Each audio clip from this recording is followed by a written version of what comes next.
ready? It's the Roundtable with me, Robert Bannon. Welcome to the Roundtable, everybody. My name is Robert Bannon. It's a special after-school edition.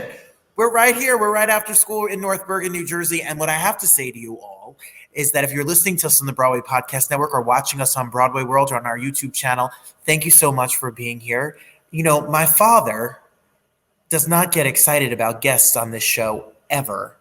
And when I have seen Jill Eikenberry on the red carpet at like Manhattan Theater Club, that's the only time he's ever gotten excited about anyone that I've met. He is a fan. I think this counts as Father's Day, Greg. This is it. This is your Father's Day gift from me to you. New Jersey and the Rep Theater in New Jersey has something for you that is really special, especially if you're in therapy like me. And ladies and gentlemen, Ella Dershowitz and Jill Eikenberry are here. Welcome to the show. Thank you. Hi. Thank you. Congratulations on this extension and this show's run.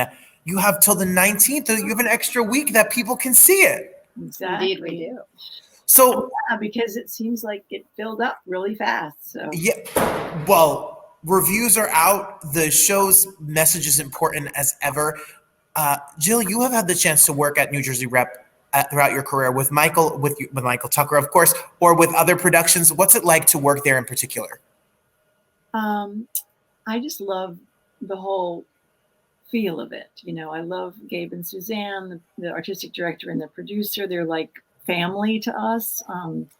We feel like, it's a very special place because, first of all, they only do new plays and they have kind of trained their audience to love being, at the beginning of plays, what happens when plays begin, and the audiences are just fantastic. I love the physical space. I love what these incredible designers have been able to do each time I've been on that stage. It's a completely different world, and I'm just amazed by it. And this time, for the first, I had an opportunity to be directed by SuzAnne, which was really special. So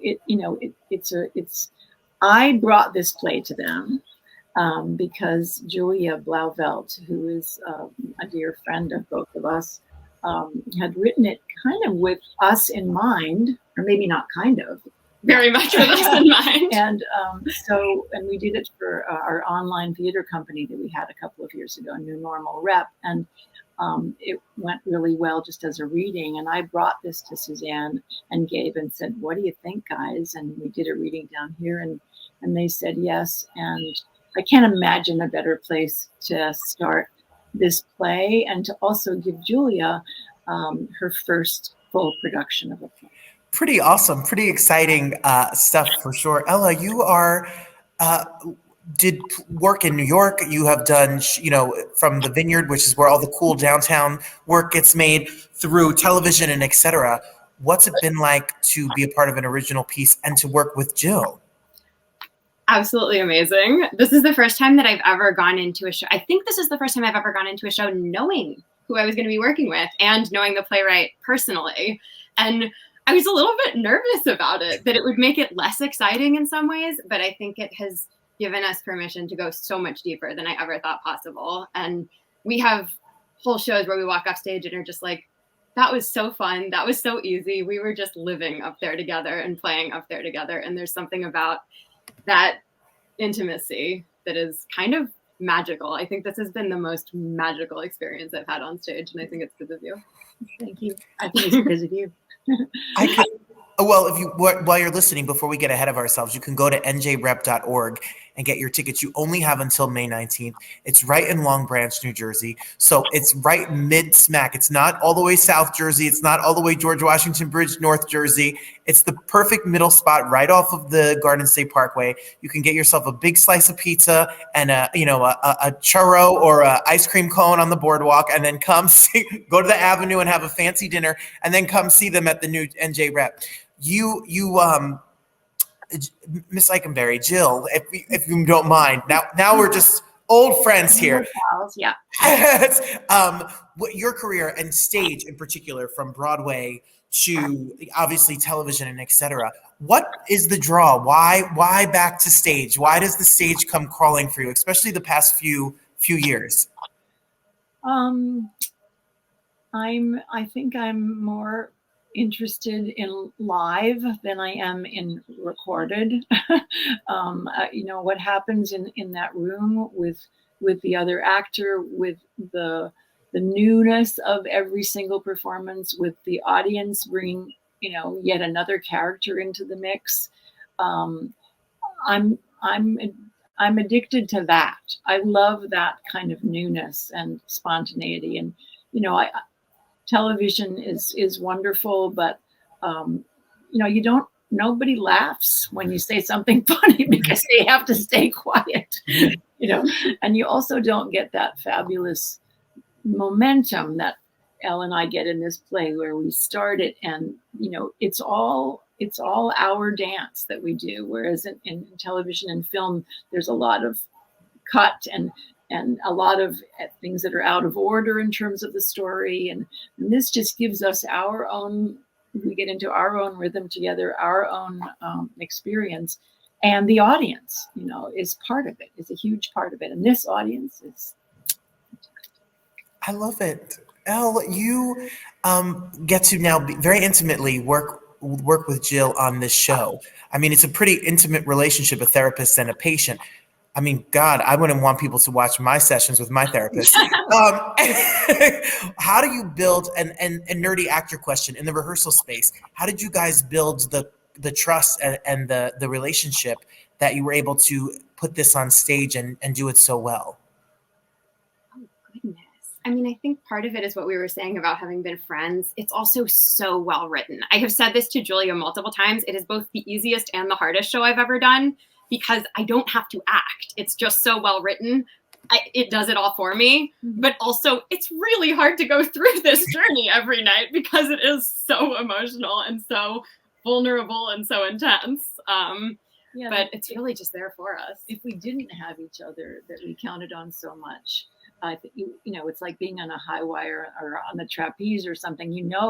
I know she's going to catch me, so I can try the triple. It's like the trust is hugely important, and we have worked together before a few times, but not this intimately. So, but when we did the reading at NJ Rep last summer, SuzAnne said, I love this play, but I only want to do it with the two of you, because she saw the relationship and how much of it was there. So, and the audience also, like, I have these very vulnerable moments where I am in their face and they are in mine. And if they were looking bored or zoned out, that would really hurt. But instead, they're just in it. Yeah. They know their job and they're doing it very well too. Yeah. Oh, it's got to be in that space. It's an intimate space. There's not a bad seat in the house, so you just grab a ticket. Welcome to our editing us out here. Even at 4:00, the kids have been gone, and we're still. Thank God for editing. I think they just called you to go to the office. I think that's it. I'm in detention always here. That's a fact. Why there's been such a talk about mental health. It's been such a hot button topic. It's been something that for many years was taboo. Now there's books, now there's TV shows, now there's plays about it. Why now? Why is this show resonating so well that you're selling out, that people are coming and really feeling seen and heard? I think you're right. I think the pandemic and all kinds of things that have happened in the world have created a lot of instability, and people are much more able to talk about it than they ever used to be, and how much they want to be able to have someone to talk to about all these things they're afraid of. That's one of the explanations, I think, of why it's selling so well. There's been some TV things with therapists, and I find them fascinating. I mean, it's like we're all kind of tired of the onslaught that's coming from the outside, and we're a little bit more interested in what's coming from the inside, and that's what this play gets into. Yeah. Well, this place, which we've talked about as a special place to see art, and as a Jersey boy myself, born and raised here in Jersey, I have a special affinity for all the theater companies that are in New Jersey, because we're more than just Newark Airport. There's a lot more here. 27 seasons this space has been there. And, Elle, you both have done work everywhere and on everything, and from the biggest platforms. Why are these theaters? Why is a theater like this, who's taking a chance on a new work, so important for the life of an artist? Oh gosh, I mean, there is nothing like creating a new role in a new play. That is no amount of seats or audience members even hold a candle to that for me. And so having theaters that exclusively do that, and it's not about knowing that they're going to sell out, even though they are.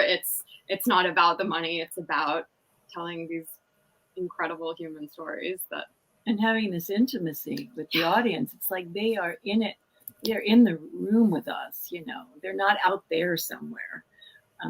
So I had friends that were here on Sunday, and they were in the front row because he's in his 80s. He has trouble climbing stairs, so they were in the front row, which is normally not so great. It's like I if I can see them, I don't. But I couldn't see them. I knew they were there, but they were so involved with us from the very beginning of the play. They were so, it's as Gabor says, it's a communal experience in a way that we've all missed. And I think that it's a different kind of communal experience when it's a theater of this size. It really makes you feel like you are in the same moment with everybody in that theater. And I would love to hear the conversations they're having coming out of it, because I would imagine that they also feel like they've all been in this space together. Yeah. Yeah, and I'm sure that when people go see this, maybe there's someone out there who needs to see that it's not so scary. Maybe they'll see a piece of themselves, and they'll carry on and try to do some things to make themselves better. It also I have not seen it, but I'm going to come down and see it in May. You got to. Yeah, I have to. I'm just a couple exits away. But when you talk about this show, it feels very women empowered. I know it's for everyone, but it's you two, the writer. Like, what's that process been like for a show led by two powerhouse actresses? Yeah, and much of the design team also. Yeah. It's very. I think it's the most women awesome. I've worked with, ever. Just Yeah. everybody, except there's a wonderful sound guy and the tech guy, but otherwise it's all women, and the designers have been just so amazing, and so, as they always have with every show I've done here, they have found the world. So that when you're up there and the lights go on and you're in that world, you are not. It's not an effort to create the world, because they've created it. It's fantastic. Ooh, I love it. What do you do, Ella, to stay in? I'm sure it's an emotional show. I'm sure it's not, this isn't a couple of jokes and you walk off the stage. It's a roller coaster. So do you have a certain preparation or routine to keep you in shape to do this show every night? So first of all, I just do want to mention that it is really funny. We're mostly focusing on the emotional journey, but like, people are laughing. We're laughing. Yeah. But yeah, I would say it's more about the come down afterwards. Like, I hang out with you afterwards, and it's nice to just sort of, I haven't really been going out like with audience members as much as I normally do. And I have like a good crew of people working on the show that feel like a safe bubble. I take a lot of walks on the boardwalk, listen to a lot of podcasts beforehand, basically try not to think too hard during the day until the show. How about you, Jill? What is your process? It consumes us. It does. We just had 3 days off, because the schedule was Thursday through Sunday. So we just had 3 days off. And I noticed it was by about Tuesday evening, I felt like I had kind of let it go. And I was able to have Wednesday just at my house doing the stuff. But it's a consuming experience. And for all, it's a beautiful journey. It's a beautiful journey, and it's not a negative journey. It's finally not negative at all. There's a really wonderful, as you will see, wonderful feeling at the end, but it's consuming. It's impossible to not be consumed by it. And the good news is we both are. So. Yes. And that's the gift that you give us. You consume it so that we can feel it, and that's what makes art so beautiful, for sure. Well, I was reading about you both. Ella, is it true that you really do make crossword puzzles? I do. She makes great ones. Yeah, I got into this as a COVID hobby, and now I'm a freelance crossword constructor, and I publish them in New York Times, LA Times, Wall Street Journal, all sorts Wait, of you publish crossword puzzles in the New York Times? I do. And I have to tell this story because it's so funny that one day I walked onto set and they had added a crossword puzzle to the set dressing. And I was like, I hate being this high maintenance, but I cannot have a crossword puzzle right behind Jill's head because it's so distracting to me. So they switched it. She does great puzzles. They're so funny and so clever, and they're so much fun. She's really a brainy person. I don't know if this is okay, but I just have to tell you, she just finished law school online after 4 years at the top of her class. I mean, she's like, she's off the charts, this girl. Man, what a slacker you are, for real. I'm a nerd. No, what's great, law school online while making crossword puzzles, while starring in plays. What? I had my final trial one of the nights after rehearsal. I had to get off stage and then argue a trial for 3 hours. Fortunately, the world of acting and the world of trial lawyers is kind of similar. I know because I did it. You sure did. You learn from the best right there. You can put those. Well, we're gonna have to look for your crossword puzzles in the New York Times or the LA Times. So good. That is a whole other half-hour conversation I could have about how you do that and put those together. If you ever want to learn sometime, hit me up. It's awesome. They intimidate me. I think they're tricky, but they're fun. I'm more of like a People magazine crossword puzzle. I know lots of useless pop culture. Trivia, yeah, okay. Yes, but when you start doing synonyms and words, whoo, I start sweating. Jill, I saw you at the opening of Summer of 79, 78 over at Manhattan Theater Club, and you were with your husband, and it was like a big anniversary that week. You and Michael have been together for a moment. A couple of moments, yeah. We celebrated our 50th last June. And we actually celebrated it in Italy, where we have our other house, and with all our friends over there. And our kids were there, and our daughter catered. She's a caterer, and our son did the music. He's a musician. It was awesome. It was just a wonderful experience. It's so beautiful. I love this. 50 years. And I would honestly say to you, and this is not an exaggeration, that our relationship is better today than it's ever been.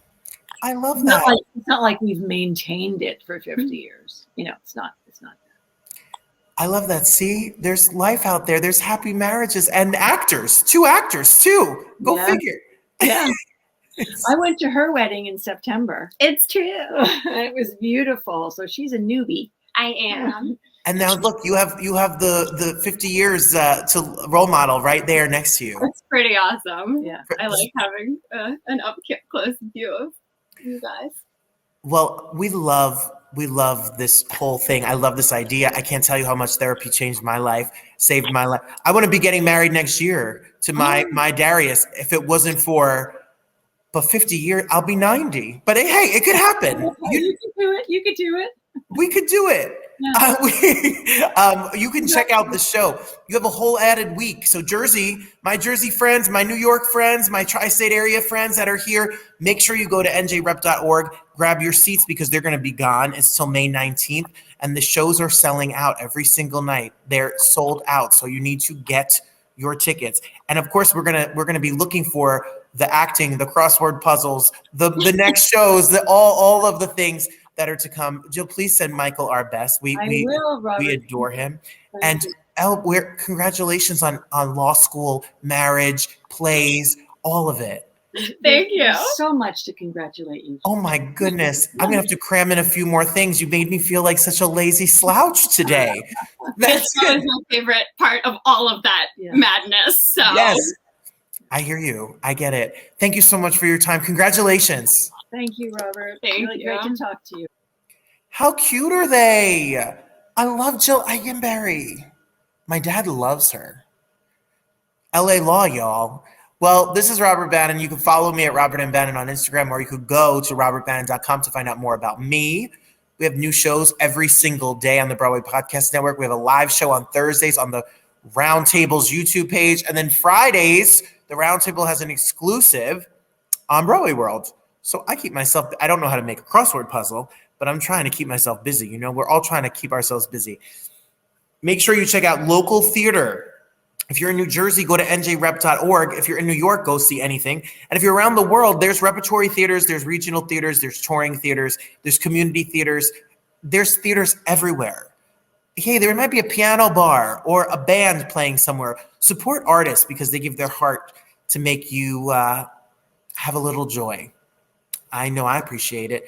And maybe I'll have to go check this show out because my therapist has a house in the Jersey Shore because of all of the appointments I've made. So I may need to be there. Congrats to NJ Rep. Thank you, everybody who made today happen. Thanks to Joe, the PR team, for this show. And check me out tomorrow, everybody. I'm Robert Bannon saying thank you so much, and I'll see you again next time right here on the Roundtable. The best is yet to come.